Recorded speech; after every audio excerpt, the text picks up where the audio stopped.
गुरु प्यारी सत्संग जी, आप सभी को प्रेम भरी राधा स्वामी जी। सत्संग जी, अगर आपके घर पर भी बाबा जी की फ़ोटो लगी हुई है तो यह साखी आप जरूर सुने जी। आज के जो हम साखी लेकर आए हैं यह एक बहुत ही प्यारे सत्संगी परिवार की है। वहाँ का जो मुखिया था वह बहुत ही सुंदर और बहुत ही प्यारा सेवादार था। सत्संग जी, वे दिल्ली के रहने वाले थे और वहाँ की एक फैक्ट्री में काम किया करते थे। वो अपनी पत्नी और 2 बच्चों के साथ रहा करते थे।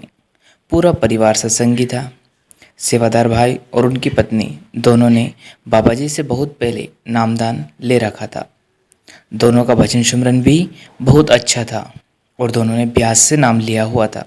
उनका पूरा परिवार हर रविवार को सत्संग घर जाया करते थे, बड़े प्रेम प्यार से सेवा करते और वहाँ पे सत्संग सुनकर आते थे। उन्हें बाबा जी महाराज जी पर बहुत ही गहरा विश्वास था। उनकी जो एक बेटी थी और एक छोटा बेटा था। जब बेटी ने अपनी आगे की पढ़ाई जो पूरी थी वह कर ली थी तो माता पिता ने बेटी के लिए रिश्ता देखना शुरू कर दिया और गुरु की कृपा से एक सत्संगी परिवार का लड़का उन्हें मिल गया। दोनों परिवारों ने मिलकर शादी की तारीख पक्की कर ली और इसके बाद जो सेवादार भाई थे उन्होंने अपनी बेटी की शादी की खरीदारी भी शुरू कर दी। अपनी हैसियत के मुताबिक अपनी जो पूंजी थी उसके हिसाब से उन्होंने अपनी बेटी की शादी के लिए गहने, कपड़े आदि सब ज़रूरत के सामान खरीद कर अपने घर की अलमारी में रख लिया। दिन बीतते गए और शादी की जो तारीख थी वह भी पास आ रही थी तो उन्होंने अपने रिश्तेदारों और दोस्तों को शादी के कार्ड देने शुरू भी कर दिए थे। लेकिन सबसे पहला कार्ड ये जो कि उनकी सोच थी, उनका विचार था, उनकी तमन्ना थी कि डेरे में भेजना चाहते हैं। जैसे कि ये एक सत्संगी परिवार था तो इन्होंने खुद डेरे जाकर पहला कार्ड देने का मन किया। लेकिन समस्या क्या थी, अगर ये सब डेरे जाते हैं तो उनके घर में शादी के जो जेवरात रखे हैं वहाँ सब घर में ही रखे। अब यहाँ रहेगा कौन? ऐसे घर अकेला छोड़कर तो जाना इनको ठीक नहीं लग रहा था। लेकिन बेटी की शादी से पहले ये डेरे जाना चाहते थे। तो सेवादार भाई ने जब इसके बारे में अपनी धर्म पत्नी से बात की तो उनकी पत्नी कहने लगी, आप चिंता बिल्कुल ना कीजिएगा, हम किसी को बताकर थोड़ी ना जाएंगे, सुबह जाएंगे और शाम तक लौट आएंगे। तो शादी से 5 या 6 दिन पहले इन्होंने डेरे जाने का प्लान बनाया और शादी की जो खरीदारी का सामान अलमारी में से निकाल कर एक पेटी में रख दिया और उसके ऊपर बाबा जी की फ़ोटो रख कर ये लोग सब कुछ बाबा जी के हवाले करके डेरा चले गए। जैसा कि पति पत्नी ने आपस में एक प्लान बनाया था कि हम किसी को बिना बताए ही डेरे जाएंगे, तो इन्होंने किसी को नहीं बताया कि आज इन्हें कहीं जाना है। लेकिन जाने से एक दिन पहले सेवादार भाई जो कि फैक्ट्री में काम कर रहे थे, उस फैक्ट्री के 2 कर्मचारियों ने सेवादार को अपनी पत्नी से फ़ोन पर बात करते सुन लिया था, जिसमें वो अपनी पत्नी को डेरे जाने वाली बात यानी कि वहाँ किस से जाना है और बस किस टाइम पर आती है वह बता रहे थे। तो उन दोनों के मन में लालच आ गया और उन्हें पता था कि वहाँ सेवादार भाई की बेटी की शादी है और शादी वाले घर में कीमती सामान ज़रूर होते हैं। इधर सुबह सुबह सेवादार भाई अपनी परिवार से डेरे जाने वाली बस में बैठ गया और पहले से घात लगाए वो 2 कर्मचारी उन सेवादार के यहाँ जाते हैं, उसके घर का ताला तोड़कर अंदर घुस गए और गहने पैसे ढूंढने लगे। जब घर के सभी अलमारियां खोजने के बाद कुछ नहीं मिला तो उनकी नज़र वहाँ कोने में पड़े उसी संदूक पर गई। वो संदूक देखते ही दोनों समझ गए कि इसी में सब कुछ है। तो जैसे ही इन्होंने संदूक को खोलने के लिए हाथ संदूक पर टच किया तो इनको ज़ोरदार झटका लगा और ये एकदम पीछे हट गए। पहली बार में इन्हें समझ नहीं आया कि ये क्या हो रहा है। इन्होंने दूसरी बार फिर से कोशिश की।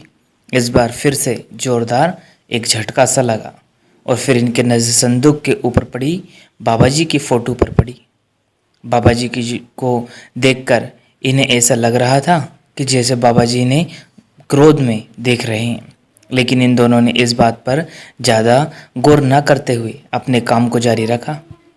उसके बाद ये दोनों जिस काम के लिए आए थे उस काम को किए बिना जाना नहीं चाहते थे, तो इन्होंने पास में पड़ी एक लकड़ी उठाई और बाबा जी की फ़ोटो को लकड़ी के सहारे से वहाँ नीचे गिराने की कोशिश करने लगे। साध संगत जी, लेकिन उस समय वो हल्की से वजन की फ़ोटो उस संदूक के साथ ऐसे चिपक गई थी कि इनकी लकड़ी टूट गई। बाबा जी की फ़ोटो अपनी जगह से ना हिली।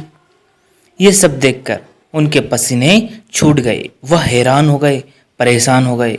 इन्होंने अगली बार फिर कोशिश की, लेकिन फिर से इनके झटके के अलावा और कुछ ना मिला। और अब ये इतना डर गए कि इन्हें समझ ही नहीं आ रहा था कि आखिर ये हो क्या रहा है।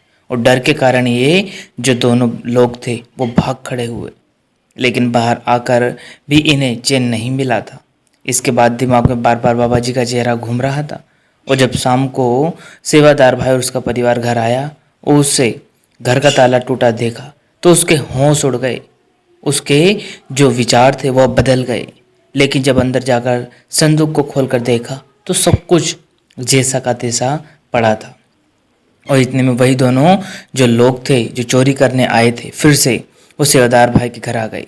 और सेवादार पैर पकड़कर माफ़ी मांगने लगे और कहने लगे, भाई हमारे मन में लालच बहुत आ गया था, हमने तुम्हारी पूरी बात सुन रखी थी। और उन्होंने उस सेवादार से विनती भी की कि वो बाबा जी से मिलाना चाहते हैं, यानी कि हमें बाबा जी से एक बार मिला दो। हम नहीं जानते थे कि तुम्हारे जो गुरु इतनी भी है वह इतनी बड़ी ताकत है। हमसे बहुत बड़ी गलती हो गई भाई, इसलिए हम तुमसे जो तुम्हारे गुरु हैं उनसे माफ़ी मांगना चाहते हैं, उनसे मिलने चाहते हैं, उसके बाद हमारे मन में शांति मिलेगी। तो सेवादार ने उन दोनों को माफ़ करते हुए आश्वासन दिया कि अगली बार जब वो डेरा जाएंगी तो उन दोनों को अपने साथ लेकर जरूर जाएंगे। लेकिन उन दोनों के अंदर तब से एक खलबली सी मची हुई थी, एक परेशानी सी, एक विचार तमन्ना थी। और वो दोनों अकेले ही डेरे जाने को तैयार हो गए, मन बना लिया। तो उन सेवादार ने समझाया कि भाई अगर आप बाबा जी से माफ़ी मांगना चाहते हैं तो इसके लिए आपको डेरे जाने का ज़रूरत बिल्कुल नहीं है। अगर आप सच में अपनी गलती पर शर्मिंदा हो, माफ़ी चाहते हो, तो आप अपने मन में भी बाबा जी से माफ़ी मांग सकते हो। वहाँ मालिक दाता दयाल है, वहाँ माफ़ कर देता है। बाबा जी अपने मन की आवाज़ को बहुत जल्दी सुन लेते हैं, क्योंकि हमारे सदगुरु हर पल हमारे साथ है। सत्संग जी, इसी के साथ साखी को हम विराम देते हैं।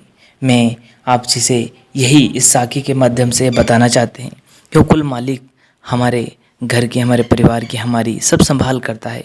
बस कहीं कमी है तो हमारी, अगर हम एक पग भी उसके लिए चलते हैं तो 10 कदम हमारे लिए आता है। तो कोशिश करें, उस कुल मालिक पर भरोसा रखें, उसके बहाने में रहे, उसके हुक्म का पालन करें। अगर हम उसके हुक्म में रहेंगे तो हमें दुनिया की कोई ताकत नहीं कि जो हमारे साथ बुरा कर दे। सत्संग जी के साथ अपनी वाणी को विराम देते हैं। फिर मिलते हैं किसी और वीडियो में। और अपने घर में अगर बाबा जी महाराज जी की तस्वीर है तो उनको हर सुबह, शाम, दोपहर जब वक्त मिले उसके सामने ज़रूर खड़े होइए। और बाबा जी के जो इस्माइल है, उनके चेहरे की जो रौनक है, नूर है, प्रकाश है, उसको ज़रूर देखा कीजिए। हर समय एक अलग सा बदलाव लगेगा। कभी बाबा जी मुस्कुराते हुए दिखेंगे तो कभी कुछ कहते हुए, तो कभी आंखें मुस्कुराएंगी तो कभी उनके जो चेहरा है वो मुस्कुराएगा, कभी तेज ज़्यादा होगा तो कभी कुछ।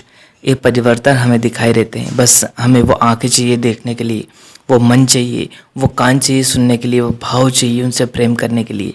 अगर आपके साथ भी ये सब हो रहा है और आप भी बाबा जी विश्वास करते तो कमेंट बॉक्स में राधा स्वामी जरूर लिखिए। इसी के साथ अपनी वाणी को विराम देते हैं।